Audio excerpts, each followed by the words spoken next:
Hello, my queen. Welcome to Inner Empire, my queen. The space where we deconstruct the lies that exhaust you and reveal the truths that lift you up. Today, we are talking about a deeply rooted, silent, but destructive lie: the idea that fatigue is a moral weakness.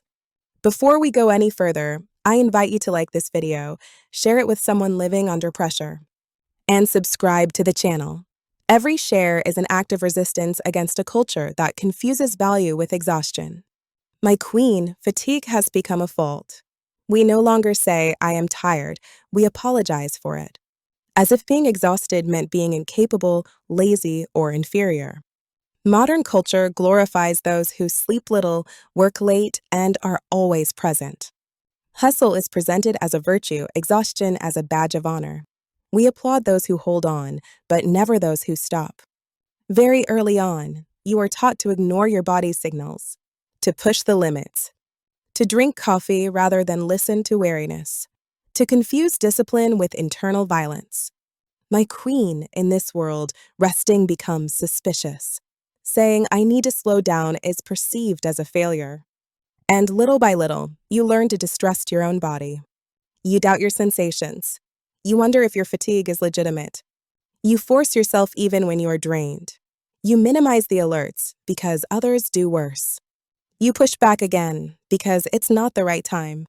You normalize exhaustion until you forget what it's like to be rested.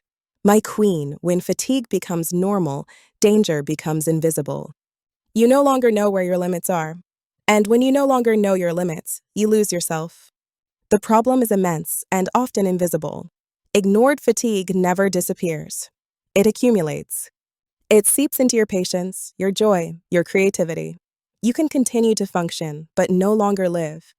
You move in survival mode, cut off from your sensations, your intuition, your deep desire. Little by little, you become cynical, irritable, distant. Not because you are hard, but because you are exhausted.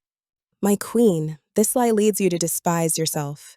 You force yourself when you should stop. You compare yourself to those who hold on better. You tell yourself you should be stronger. And meanwhile, your nervous system is saturated, your sleep becomes fragile, your body endures in silence. You can succeed externally while collapsing internally. You can be high-performing, admired, respected, and yet empty. Chronic fatigue steals meaning. What motivated you yesterday becomes heavy today. What rejoiced you becomes mechanical. And one day, without warning, the body says stop. For my queen, the body is not your enemy. It is the last rampart before the rupture. When you refuse to stop, it stops for you. Burnout, illnesses, depression, physical collapse. It's not a lack of willpower. It's a system that has been pushed too far. And the most cruel thing is that this culture makes you believe it's your fault, that you haven't been solid enough, organized enough, disciplined enough, when in reality, you have simply been human in a world that demands the inhuman. My queen, to understand where this lie can lead, let's look at the story of a woman the world admired, Arianna Huffington. Founder of the Huffington Post, an iconic figure of media and entrepreneurial success. For years, she embodied the very image of modern performance: endless days, colossal responsibilities, constant pressure. Sleep sacrificed in the name of ambition and excellence. She seemed above fatigue. But behind this brilliant success, my queen, her body was already sending warning signals. The nights were too short. The mind always on alert, the nervous system constantly solicited. She believed slowing down would be a step back. Until one day, in her office, her body gave out. She collapsed physically, injuring her face.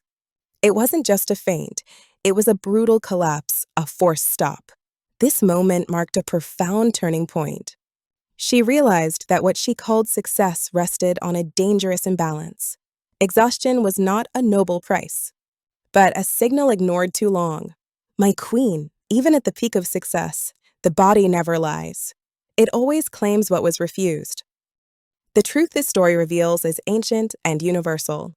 The Bible institutes rest from the beginning, not as a reward after effort, but as a fundamental rhythm of life. Even God rests. The Sabbath is not a spiritual luxury. It is a sacred limit set to protect man against the illusion of omnipotence.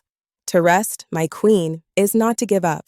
It is to humbly recognize that everything does not rest on you.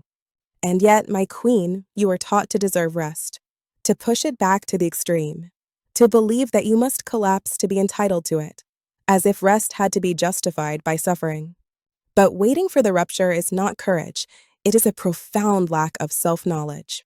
Rest prevents what repair tries to save too late. It protects clarity, joy, presence, and above all, meaning. So, how to get out of this lie? First, by changing your internal gaze. Being tired does not mean being weak, it means that you have given, sometimes for too long without renewing yourself. Then, by relearning to listen to your body without guilt, to respect your rhythms, to sleep enough, to integrate real breaks without a screen, without artificial stimulation, before your limits become impassable walls. First, by changing your internal gaze. Being tired does not mean being weak, it means that you have given, sometimes for too long without renewing yourself. Then, by relearning to listen to your body without guilt, to respect your rhythms, to sleep enough. To integrate real breaks without a screen, without artificial stimulation, before your limits become impassable walls. Gentle movement can also become a precious ally. Slow walking, yoga, stretching, conscious breathing. These allow you to return to the body without trying to perform. Slowing down is not stepping back, it is returning to the essential.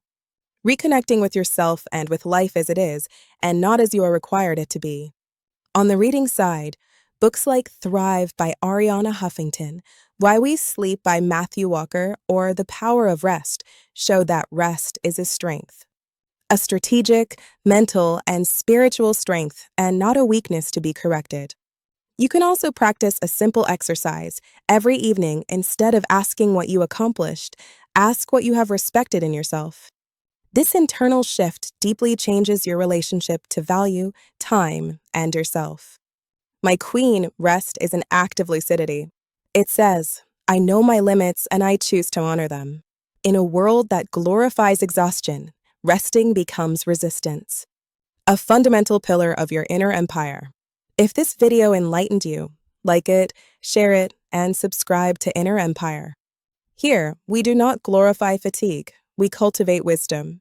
And now, my queen, take a moment to ask yourself, what if listening was the first step toward freedom? What if rest was not an escape, but an act of wisdom?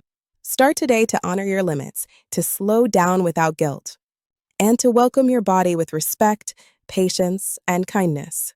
See you very soon on the channel, my queen. To continue together building your inner empire and walking toward a deeper and more conscious freedom.